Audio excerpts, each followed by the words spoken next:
All right, Shalom. As always, I have to give all thanks and praises unto our power, the power of Israel, not the power of any other nation.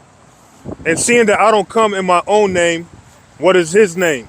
Yahweh, Bahashem Yahweh Shai, Bahashem Warakwadash. All right, peace, blessings, and much respect to the elders and the apostles of Great Millstone, on down to the rest of the elders who rule well within Israel. Salutations to the hopeful elect throughout the four corners of this whole entire earth, no matter where, whom they may be, or what they may look like, pushing out this purified truth. To the rest of the church who believe as well, you men who may not be teachers or prophets, you women, sons and daughters also. And the water to Yahweh Shai, because without him enduring and going to that cross for the nation of Israel and the nation of Israel alone, none of this would even be possible whatsoever. All right, so let's go on ahead and jump to the book of Ecclesiasticus chapter 21 and verse 18. As is a house that is destroyed, so is wisdom to a fool. So when you look at our people is like a house that's destroyed. Our people is likened unto broken vessels. They can't receive this knowledge, wisdom, and understanding. As is a house that is destroyed, so is wisdom to a fool. And the knowledge of the unwise is as talk without sense. The people of this world, when they speak, it irritates our soul. It's very irksome. They don't make any sense. The only thing that makes sense is following after Yahweh Ba'ashem Yahweh Shai. And doing so, you're going to face different trials and tribulations. Just like this past week and a half, 2 weeks, it's been a little rough. You know, things have still been good for me, you know, but Satan's really been trying to shake things up because the Heavenly Father is allowing Satan to do a little bit, you know, kind of vexing me a little bit. All right, I was damn near willing to walk out of my job a few days ago, man. That's how vexed and irritated I was. I was to the point where it's like, I'm tired, man. I'm sick and tired of how you people up here be trying to sabotage me, how you try to plant traps on me, you know? It's something I go through so much. And I went through a moment where it's like, you know, I damn near was like, you know, to hell with all this, man. You know, if I wasn't preaching and prophesying, if I didn't have a family to look out for, man, I'd be okay with just living in the woods somewhere, man. For real. Because this world, this rat race, even if you win, you're still a rat. Being among these people that don't make no sense. The things that they talk about, it makes no sense. The things that they believe in make no sense. How they treat you, the injustice in this society, it doesn't make any sense. Okay? Verse 19. Doctrine unto a fool is as fetters on the feet, and like manacles on the right hand. So doctrine to a fool is burdensome. You trying to speak to a foolish Israelite about this ministry, they gonna feel like you're putting them back in slavery. They're going to feel like you're restraining them. They're going to feel like you're burdening them, like you're putting handcuffs on somebody, or you're putting iron shackles on somebody's ankles, okay? Or you're preventing someone from eating a meal when they're hungry or something. Our people look at this truth like it's the worst thing happening, because that's the mentality of someone who's broken. Our people is like a house that's destroyed, okay? Doctrine unto a fool is as fetters on the feet, and like manacles on the right hand. A fool lifted up his voice with laughter, but a wise man doth scarce smile a little. So you can tell a fool by their loud, you know, boisterous laughter. Usually something isn't that funny, but someone is laughing like it is, because deep down inside they're empty. Deep down inside they need attention. Deep down inside, they're alone. Okay? But you can tell a righteous man because, see, when you grow in this truth, your face starts to become more bold. Your face starts to shine. That means when you're in the presence of people in this world, you stick out. And these people know, there's something different about you. That's why when I be out in public, I just be seeing people just staring at me. And, there's certain days it doesn't bother me as much, but there just be those moments. It's like, what the hell you looking at, man? Like, why the hell you keep staring at me?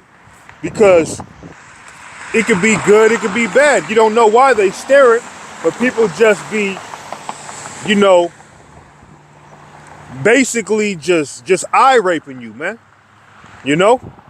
Because we don't belong in this world. We stick out. All right? So, reading this again, though, a fool lifted up his voice with laughter, but a wise man doth scarce smile a little. So a man who's wise, he's not just he haw hawing all the time. That doesn't mean, you're not gonna have a sense of humor. That doesn't mean you don't like to laugh, okay? But why are you laughing at a man dressed as a woman? Why are you laughing at adultery, right? Why are you laughing at abominations? And then on top of that, you raise your voice up in laughter. That's the sign of a fool, okay? Let me find this other scripture.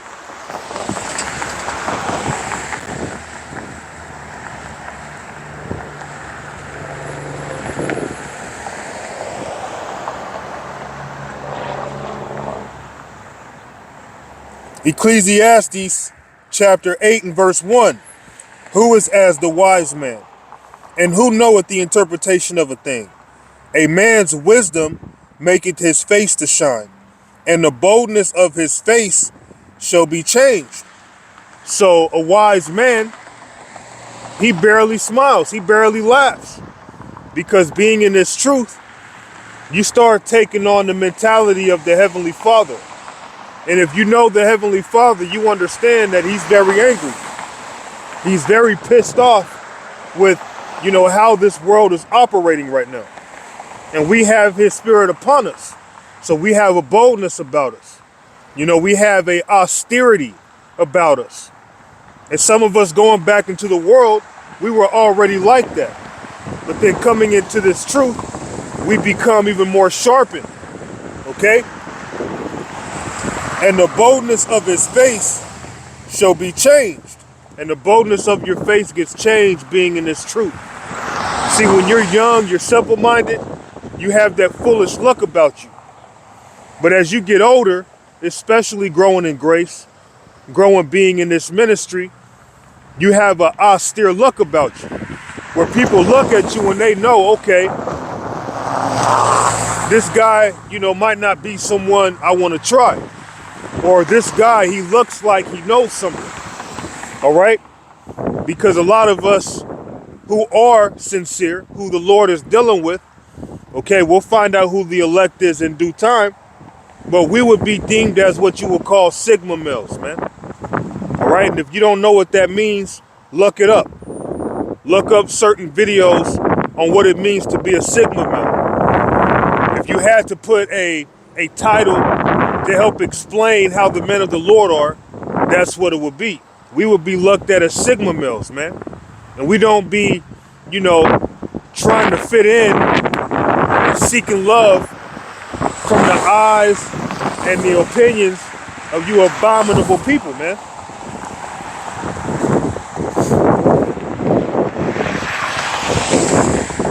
Proverbs chapter 17 and verse 16. Wherefore is there a price in the hand of a fool to get wisdom, seeing he hath no heart to it? So we're not wasting time dealing with no fools, man. This knowledge, wisdom, and understanding, this gospel is for who it's for. It's not for everybody. So I'm not coming out here to waste my time to try to speak to those who don't even really care anyway. You're not worried about this gospel. So I'm not going to play patty cake with you. Play tic-tac-toe. I'm not out here to give you Pop-Tarts and bubble gum. I'm not out here to massage your feelings or your ego. I'm out here to teach the words of the Lord. And with me doing that, a lot of you are not going to take an interest to this because your heart is not on wisdom. Your mind is not on the words of God. Your minds are on your own folly, your own vanity. Okay? But seeking out your own way, well, the Lord is going to seek you and destroy you. Okay? Wherefore is there a price in the hand of a fool to get wisdom, seeing he hath no heart to it? So a fool's mind is not on wisdom. There's no need to be trying to go out of your way and try to hammer this truth in their heads to understand. What's that saying? You can lead a horse to the water, but you can't force it to drink it. Well, my saying is, you can lead a horse to the water and force it to drink, but you may drown it. Okay? If this truth ain't for you, it's not for you.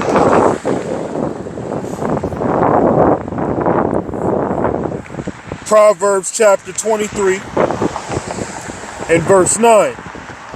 Speak not in the ears of a fool, for he will despise the wisdom of thy words. So I'm not out here for you fools. I'm out here for the wise of Israel. The majority of you, you're going to take this word lightly. You're going to step all over it. You're going to spit on it because you're a bunch of swine. You're a bunch of abominable creatures in this world. You people are in darkness. That's why your heart isn't focused on what I'm saying. Okay? Your mind is focused on vanity. Your mind is focused on destructive things, not things that actually benefit your life, not things that benefit your salvation, not things that please the Lord. Okay?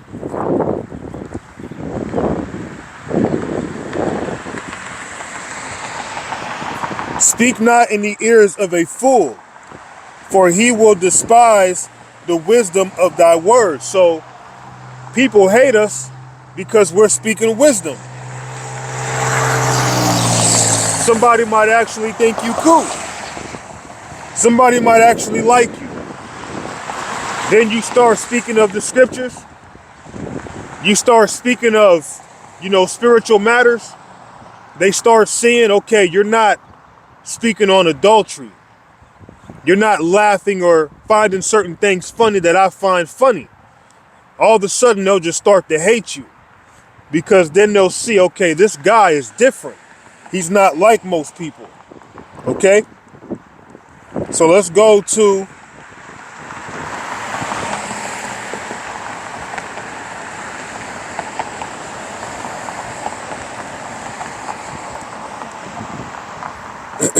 Romans chapter 11 and verse 28. As concerning the gospel, they are enemies for your sakes. But as touching the election, they are beloved for the Father's sake. So a fool's mind isn't on this wisdom. They will become your enemy because you're speaking this truth. All right? But the elect, they're going to love you for this, man. Even if they kind of shun you at first, they might try to, slither out of it. But if they're of the elect, they're going to eventually be drawn into this. But if it's not for someone, they're going to become your enemy. They're going to despise you. They're going to hate you. They're going to avoid you. In fact, when I be at my job, because people know what I do, people have whispered and have spread gossip on me, So when I'm at my time clock about to clock out, I'm usually the first at the clock, right? Instead of people, lining up next to me, people will literally avoid me. Or they'll line up on the other side of me. Okay? Because they know that I'm a man of the Lord. They looking at me like I'm bugged out when I'm the one speaking the truth. So I've accumulated a lot of enemies, you know, and it's not because I'm out here sleeping with men's wives. It's not because I'm out here breaking into people's homes. I'm not out here gang banging. I'm not out here taking your tax money. I'm not out here being a crooked police officer, okay? I'm not out here being none of that stuff. But a lot of people have separated themselves from me, and it irritates me because it's like, I don't even like you. I don't like you people either. But because there's so many of these people, I look outcasted.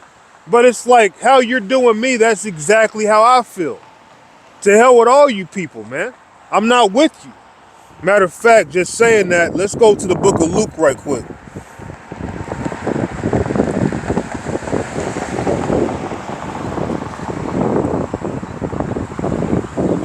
Luke chapter 6 and verse 20. And he lifted up his eyes on his disciples and said, Blessed be ye poor, for yours is the kingdom of the power. I'm going to jump down to 22.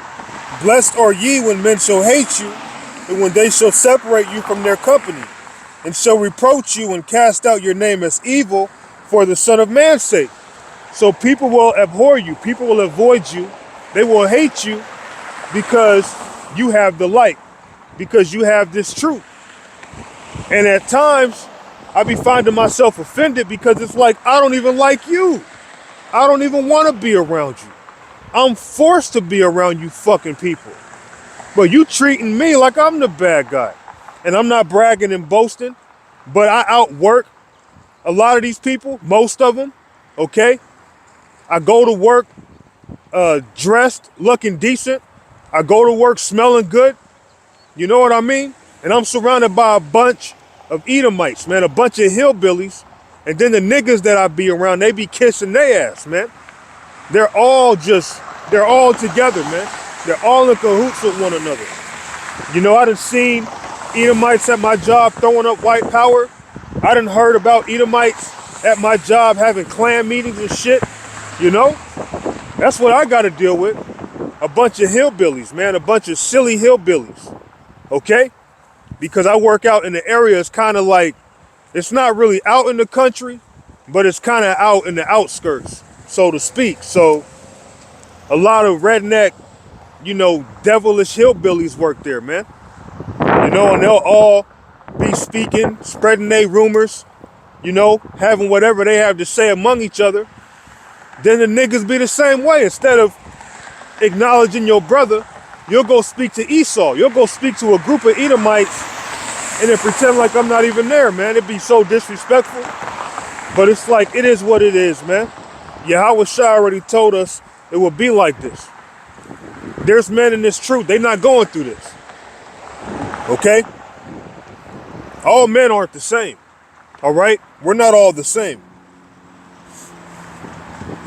Proverbs chapter 18 in verse 4. The words of a man's mouth are as deep waters, and the wellspring of wisdom as a flowing brook. So this wisdom is compared to water. Okay? But the thing is, see, a lot of our people are like destroyed houses, or they're like broken vessels. When we try to pour this water into them, it leaks right out of them. They can't contain this word. Okay? The words of a man's mouth are as deep water. So when you have this knowledge, wisdom, and understanding, okay, your mouth is as deep waters. These words are going to flow through you. The words of a man's mouth are as deep waters, and the wellspring of wisdom as a flowing brook. All right? So we're like a current of flowing water, man. Let's go to the book of John chapter 7.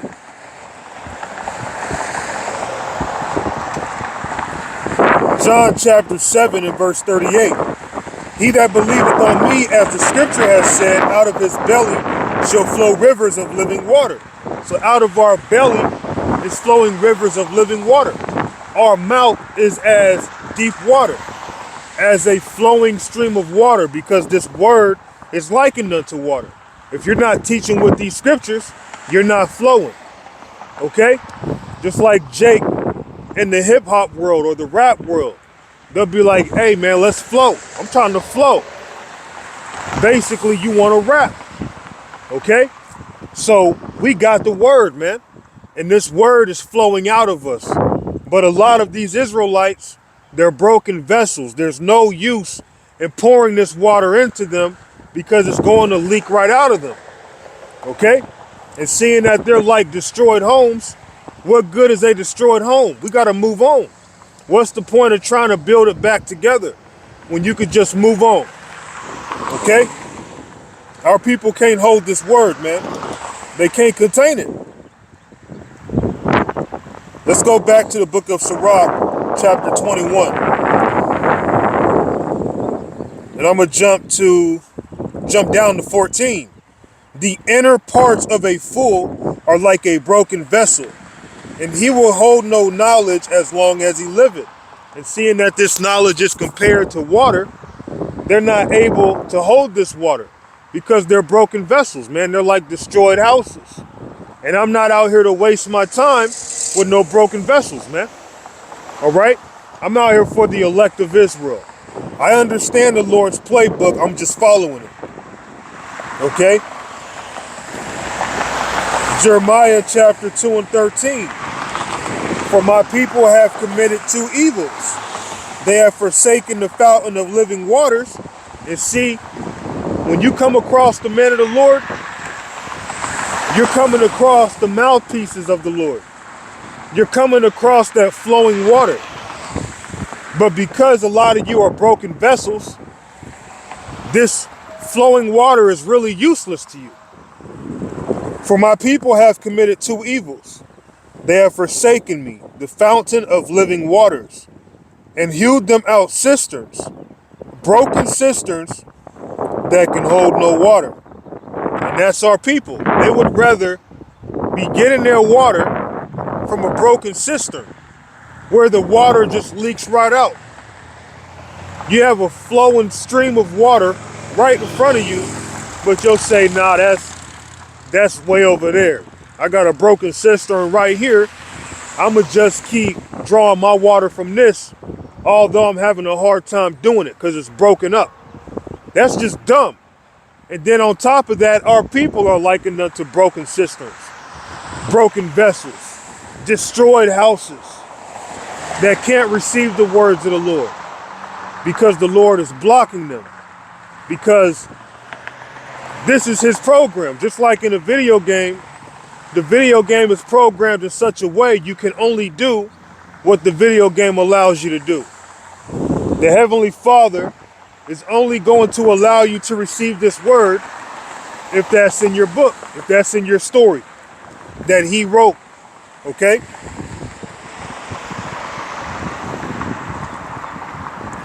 Sirach chapter 10.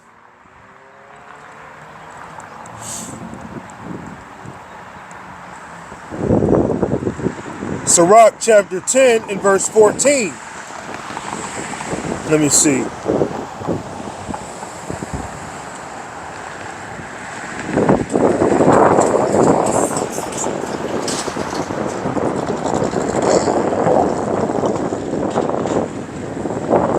That's not what I want. Let me see if I can find it.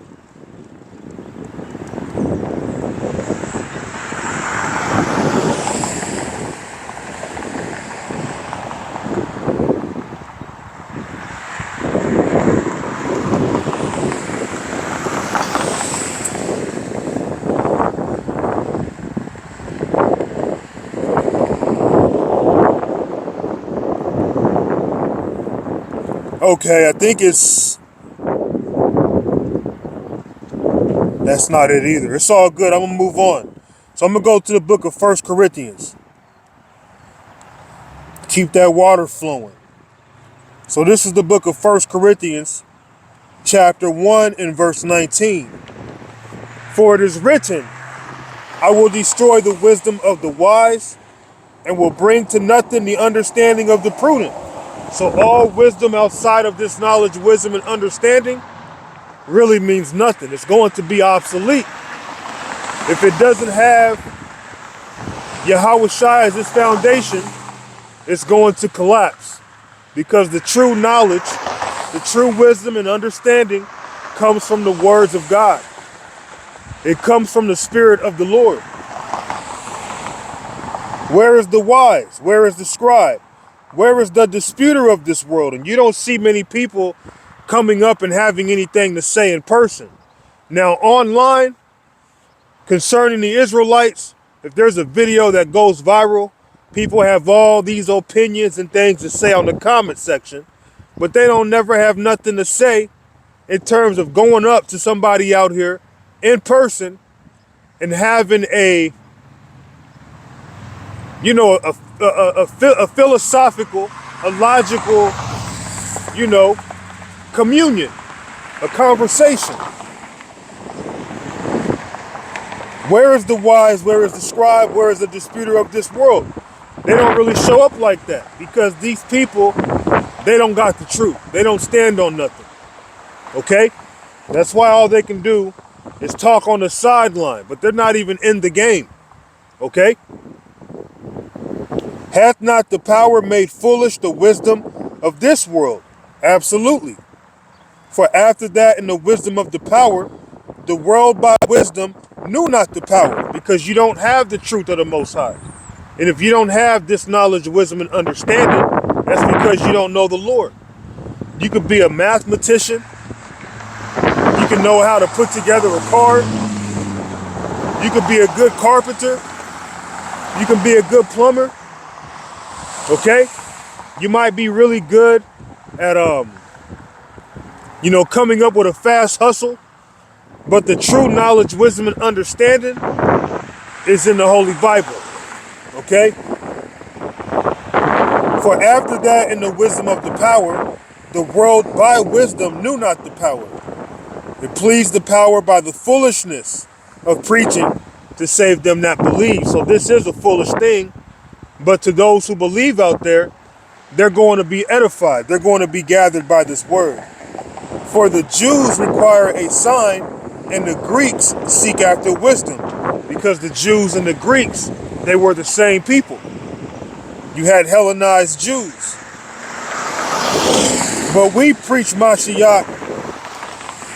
You had the Hellenized Jews. You had our people taken after Greek fashion. You had our people basically taken after whatever manner of the heathen that they were living amongst. But we preach Yahushai, Mashiach crucified, unto the Jews a stumbling block, and unto the Greeks foolishness. So even today, among our people, is found a bunch of wicked men and women, a bunch of blind bats who just cannot perceive the words of the Lord. Okay? You have men who are of the circumcision who still can't fully grasp the whole validity of the scriptures. You have men getting messed up because we explain how rape is in the Bible. We explain how a man can have multiple wives. We explain that salvation is only for Israelites. And certain Israelites who claim to be in the truth, they still see that as a stumbling block they can't get over. Okay? But we preach Mashiach crucified, unto the Jews a stumbling block, and unto the Greeks foolishness. But unto them which are called both Jews and Greeks, Mashiach the power of God, and the wisdom of God. Because the foolishness of God is wiser than men, and the weakness of God is stronger than men. And guess what? Although we might be foolish in the eyes of you people, well, seeing that we're the foolishness of God, we're wiser than the wisest of you of this world. Okay? Because the foolishness of God is wiser than men, and the weakness of God is stronger than men. So we're fools for the Lord, and we're just flesh and blood. We might be weak, but we're still stronger than all of you. We're still wiser than all of you, because we have Yahweh Ba'ashem Yahushai. For ye see your calling, brethren, how that not many wise men after the flesh, not many mighty men, Not many mighty, not many noble are called. But the power hath chosen the foolish things of the world to confound the wise. And God hath chosen the weak things of the world to confound the things which are mighty. And that's why a lot of people disregard us. They don't want to hear what we're saying because they're looking at us as average men, just nobodies. We're just like anyone else who picks up the Bible and claims to know something. There's no way we could possibly be the men of the Lord. Although we're doing exactly what they did in the Bible, there's no way we could be those men. Ecclesiastes chapter 9 and verse 16. Then said I, wisdom is better than strength. Nevertheless, the poor man's wisdom is despised and his words are not heard. And that's why, you might not get a lot of views on YouTube. People don't want to stop by and listen to what you have to say. They don't want to hear wisdom because you're just an average guy. You're a fool. You're weak. Okay? But that's who the Lord is dealing with. The words of wise men are heard in quiet. And why is it heard in quiet? Because no one's around to listen. It's like you're talking to yourself. More than the cry of him that ruleth among fools. So there's people teaching madness, but everyone will listen to him because they're all foolish. Okay, well, we're not out here seeking for you fools. We're out here for the elect. Now, when you go to Romans chapter 11 and verse 7, it makes that clear. What then? Israel hath not obtained that which he seeketh for, but the election hath obtained it, and the rest were blinded. So the majority of our people,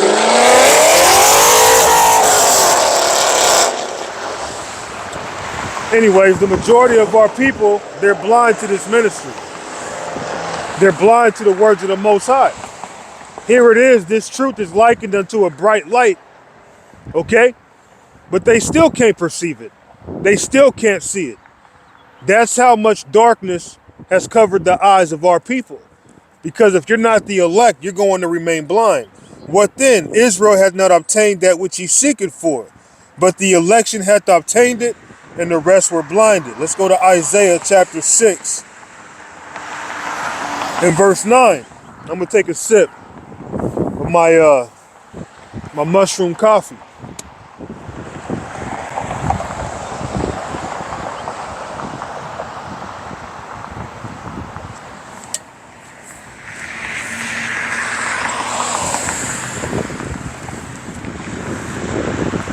Isaiah chapter 6 and 9.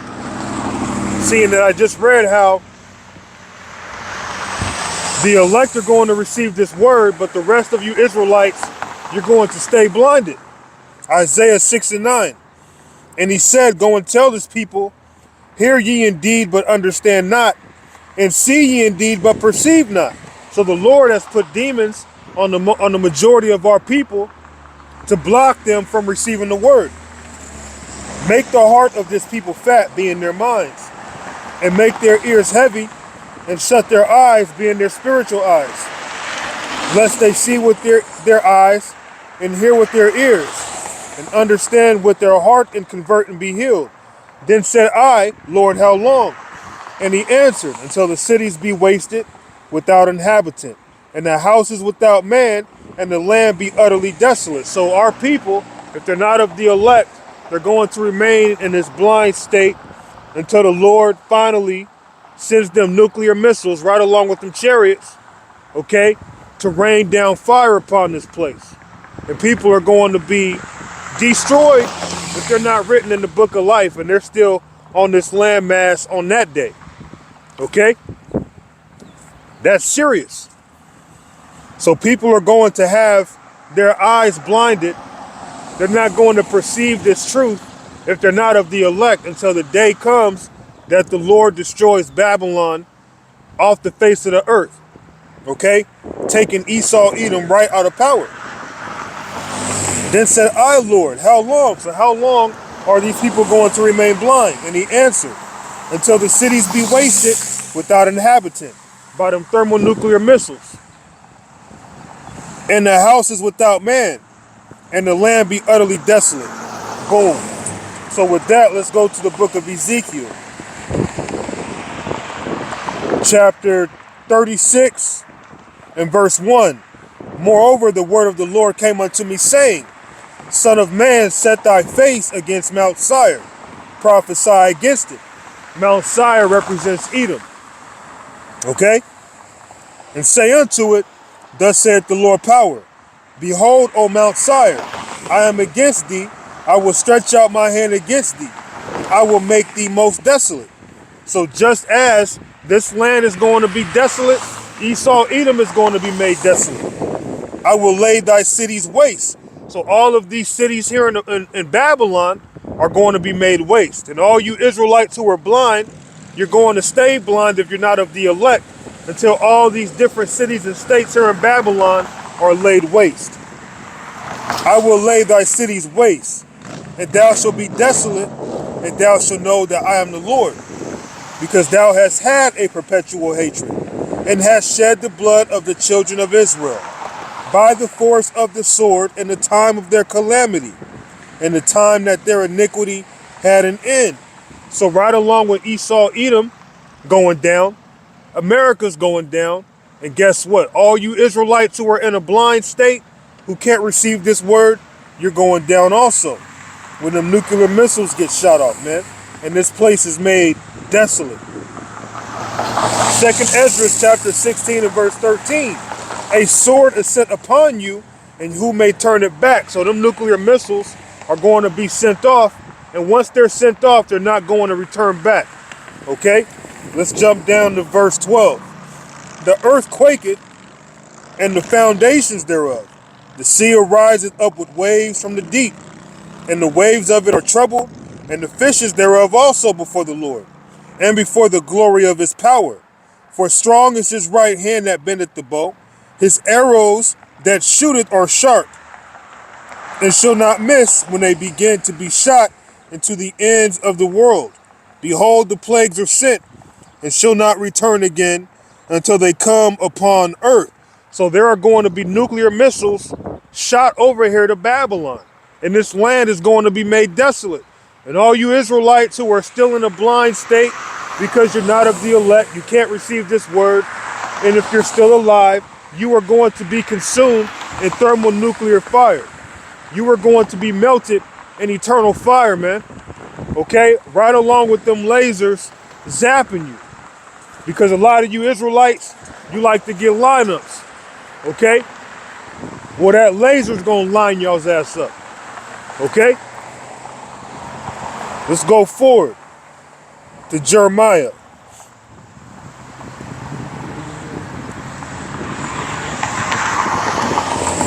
Jeremiah chapter 51 and verse 1. Thus saith the Lord, Behold, I will raise up against Babylon and against them that dwell in the midst of them, that rise up against me, a destroying wind. So the Lord is going to rise up against Babylon, a destroying wind. So them nuclear missiles are going to cause a devastating destruction right along with a destructive wind that follows behind those nuclear missiles detonating, man. And whatever other types of missiles that are going to be sent over here. Okay? And the beautiful thing is the Lord has set aside his elect that's not going to be touched by this fire. Although some of the elect might be saved at the last minute. They might be saved by the skin of their teeth, because Job had a vision of him being saved and delivered here in these days that we're in by the skin of his teeth, which means barely.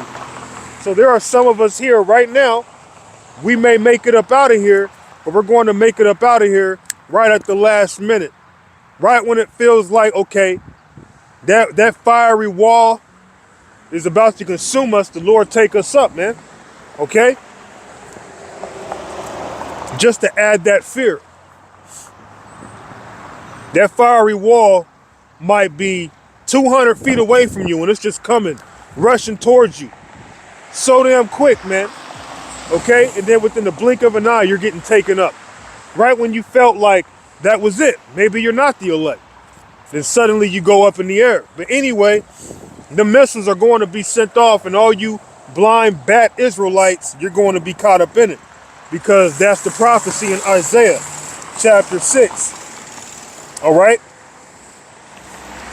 Thus saith the Lord power, behold, I will raise up against Babylon, aka America, and against them that dwell in the midst of them that rise up against me, a destroying wind. And that's going to be caused by nuclear destruction. Wisdom of Solomon, chapter 5, and verse 20. His severe wrath shall he sharpen for his sword, and the world shall fight with him against the unwise. So you're going to have these different countries going at it with each other, but then when Yahweh Shai comes with a host of angels to invade America, they're going to stop fighting among each other, and they're going to draw all their attention on Yahweh Shai and the holy angels. And although they're going to be in fear, the Lord is going to put them in the spirit to fight just to have a good show. Okay? Then shall the right aiming thunderbolts go abroad, and from the clouds, as from a well-drawn bow, shall they fly to the mark. And that's speaking of what? Those chariots zapping this place with laser beams. Because in the scriptures, we know that the chariots are also known as clouds. Okay? And just like how a cloud can produce lightning, those chariots are going to be producing laser beams. Then shall the right aiming thunderbolts go abroad, and from the clouds, as from a well-drawn bow, shall they fly to the mark. And hailstones full of wrath shall be cast as out of a stone bow, and the water of the sea shall rage against them, and the floods shall cruelly drown them. Yea, a mighty wind shall stand up against them, and there's that destructive wind again, and like a storm shall blow them away. Thus iniquity shall lay waste the whole earth, and ill dealing shall overthrow the thrones of the mighty. So I'm going to close it here with the book of Revelations, chapter 7, and verse 1. And after these things I saw four angels, standing on the four corners of the earth. And those four angels are Michael, Uriel, Gabriel, and Raphael, standing on the four corners of the earth. And that's speaking of north, south, east, and west. It's not speaking of the earth being a square or a rectangle. Okay? Holding the four winds, being those nuclear winds. Holding the four winds of the earth, because they're going to come from all sides once they're sent off. Okay? Holding the four winds of the earth, that the wind should not blow on the earth, nor on the sea, nor on any tree. Speaking of people, okay? No one's going to be destroyed by any nuclear missile until the time is set. And I saw another angel ascending from the east, having the seal of the living power. And he cried with a loud voice to the four angels, to whom it was given to hurt the earth and the sea, saying, hurt not the earth, neither the sea, nor the trees, till we have sealed the servants of our power in their foreheads. So that nuclear wind, okay, that can't happen until the elect is sealed. But for all of you outside of the elect, you're going to remain blind and stupid until the nuclear missiles get sent off to wipe you off the face of the earth, if that be your judgment. So with that, I'm going to give all praises unto our power, the power of Israel, not the power of any other nation. And seeing that I don't come in my own name, what is his name? Yahweh, or excuse me, got to face the east. Yahweh, Bahashem Yahweh Shai, Bahashem Wa Rakak Wadash. Until next time, Lord willing, Shalom.